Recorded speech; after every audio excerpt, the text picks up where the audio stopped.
for all they do for us. But I'd like you to stand up and turn around and say, we love you, Merry Christmas, okay?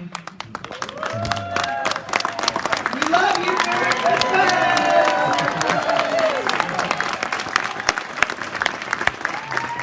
Thank you guys so much, and everyone that participates in these events gives freely. No one pays our way here. No one pays us to do this. We do it because we love it. Because someone did it for us. And so this is our chance to pay it forward to those of you that are new in the business. And so I have a young man standing next to me that has literally changed my life in the last 60 days. And his mom has become one of my heroes of parenting, because great children most often come from great parents, although there's exceptions to that rule too. But you want to share with everyone what your name is? My name's Gideon, and I'm 10 years old. He's like 80 years wise, though. And what is your favorite book, Gideon? Think and Grow Rich. Hold that book up so everybody can see it. I call that the Bible of our business. And tell everybody what you like most about Think and Grow Rich. Well, I love how I love how Napoleon Hill in this book tells about how to do network marketing, and he knows that it's not hard, and he tells us that way we know. I don't know how to explain it, but it's amazing with what you can learn if you stick with it. You just keep wanting to go back and read it over and over again. So it takes you a while to read it. I'm still only on the 4th chapter because I've read like one of the chapters like 7 times. And one of my favorite things that I shared at last TEU and on the conference calls is that you need to stand by a definite purpose, and you need to adopt a definite purpose and stand by it until it becomes an all-consuming obsession. You need to stand by the purpose. You need to know what you want to do in this business. You want to, well, one of my goals when I come is to hang around people. I want to hang around these people because I want to become like them. I want to become like Jeff Mack. I want to become like Belief. Because they're amazing. Something also that I shared last time, I'm going to share again, is there's no such thing as something for nothing. And Karen told me something a little while ago that she said, you need to give up to go up. That goes with it. And also, you need to give up the short term to go long term in the business. Thank you. Thank you, Gideon.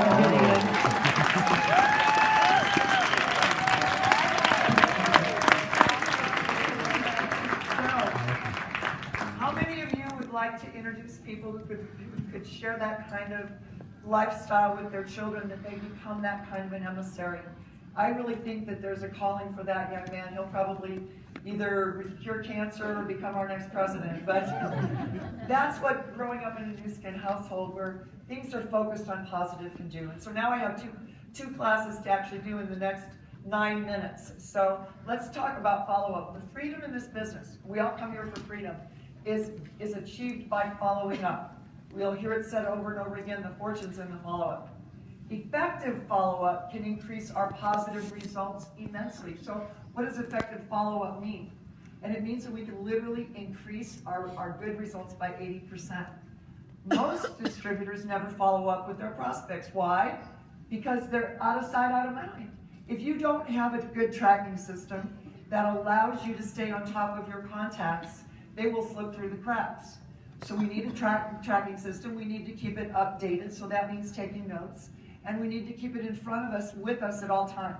I am one of those old dinosaurs that uses a manual, handwritten composition book tracking system where the pages are numbered, and I enter the page number into my phone so that I can go back and find the notes on that contact. But when I met my upline, Eric Carlin, I went into his office for the first time, and this is what it looked like, and I'm not kidding. But it was he knew where to find things, and that's the key. Whatever works for you is all that matters. For those of you that are younger, generally speaking, you guys are digital natives. You grew up with the cell phone, from the time you were 5 years old. Keeping things manually looks archaic to you. It doesn't matter which system you use. Chat with your upline. They'll share with you some of the options. Find one that works with you and stick with it. The other reason people don't follow up is they're afraid. And the second reason they don't follow up is they're afraid. And what is it that we're really afraid of? We're afraid of rejection. We're afraid that people are going to tell us we're insane, crazy, whatever, and they're going to say no. Well, guess what? Get over it, okay?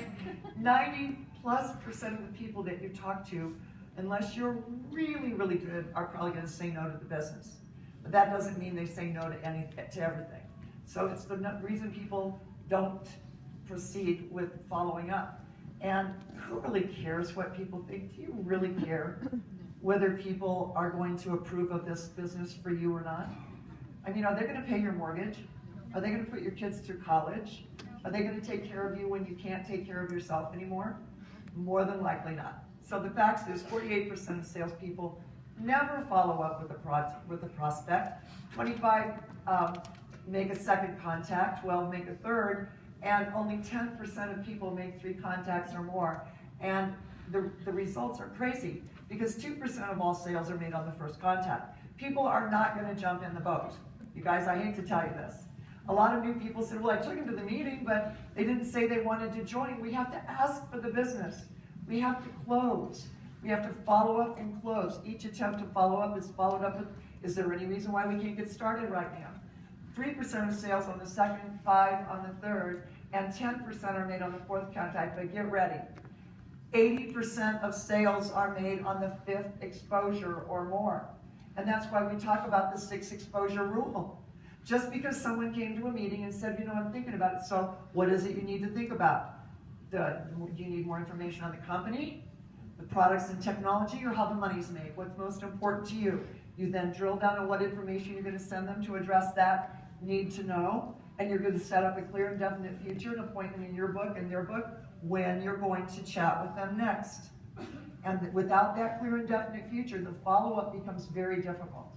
And the best way to follow up, in my opinion, your senior partners may tell you different techniques. I like to follow up with a 3-way partner on the call, with a validation partner, someone who can sing from the same song sheet that I'm singing from, that can validate what I've said, that can edify me and edify the prospect. And they get more and more belief as they go along in each of those exposures. You'll lose most of the people you prospect if you don't follow up, and you'll end up having to prospect 85% more people, and that can truly lead to burnout. So follow up. Successful recruitment equals multiple exposures. No frequently means not now, because they can't see their way clear at this moment. So I ask this question, so would it be appropriate for me to follow up with you and say 60 to 90 days? Or would you like me to take you off my list and close your file? People do not want to be taken off your list, and they'll say, sure, so let's do 60 days from today. I'll put it in my calendar. Why don't you put it in yours? So overcoming objections. So when you do follow up and they give you an objection, this is where so many people just start to shrink up inside and cower, because they think that what they're going to hit is complete, right? Somebody's going to attack you. No one's going to attack you. Jim Rohn says it best. There's about 9 or 10 really mean people in the world. Now, they travel around a lot, but there's really only about 9 or 10, and that's not true. Rarely do people come at us like this, but we think this. You know, the biggest obstacle we face in this business is the 6 inches between our ears and our mindset. And realizing that we're not here to sell product. We're here to create a dream of what's possible. For that person to take the lid off their filters that said, you know, that dream I had when I was a kid, you know, for me it was going to be to raise Arabian horses in Aspen, Colorado, until I found out, Martha, what it cost to buy a horse ranch in Aspen, Colorado when I was 25, and I was way too tall for most Arabian horses.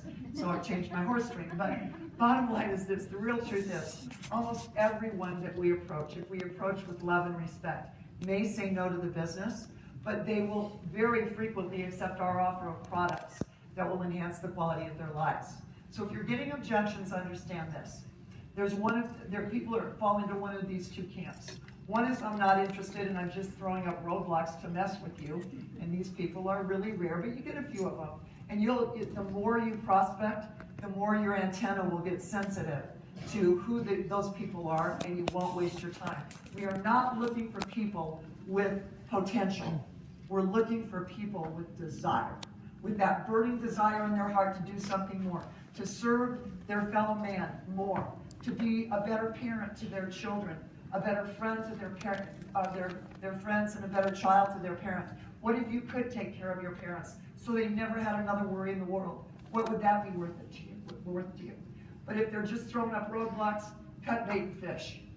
You know, I was my father's pseudo son. I'm one of 4 girls, and I was kind of the tomboy, and so I walked in the pheasant fields. I was shooting trap with a 20-gauge shotgun when I was 12, and I fished with my dad from Alaska to the tip of Mexico.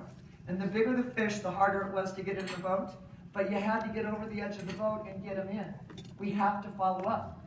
And if they have objections, most of them are good indications that that person is truly interested. We don't understand that when we're young in the business. But if they're not interested, they're really going to say, listen, I'm not interested. But if they start giving you objections, it means, generally speaking, they have some self-doubt about how this could actually work in their world and actually work into their life. And if maybe they're not this kind of outgoing person, there are so many shy team elites in this business. I meet them on the trips, and they're just so shy and so humble, and they're not really, you know, this dynamic personality. It doesn't matter because they come from their heart. They recruit with heart energy, not head energy. And so it doesn't matter what your personality is like if you have a big enough why. And so there's basically 4 objections: money, time, I don't like network marketing, and I'm not a salesperson. And there is the best training you could possibly have on overcoming objections on otg.global. One of the first things I do at 48 Hours Training is we go tour. They're in front of their computer and I'm in front of mine, or we're sitting together. I tour them through OTG Global. It's too much in the first setting for them to go through, but they know now where to go back to the resources. So if somebody comes to me with a question that's on otg.global, I say, why don't you go back there and read it and call me if you have any questions afterwards. And so those objections, responses can basically fall into, I'm going to go into the 3rd one right here, and that's feel, felt, found. I understand how you feel. I felt the same way, or many have felt the same way. And what they found was this. So I don't have time, I don't have money, and the bottom line is this. The main difference between a team elite and a blue diamond is that we've just had more no's. We've skinned our knees. Mary Kay Ash, one of my greatest mentors, said, I have the bloodiest, skinned up, most scarred up knees of you all, but I fail forward. So you guys, Merry Christmas. God bless you all for being here. Thank you.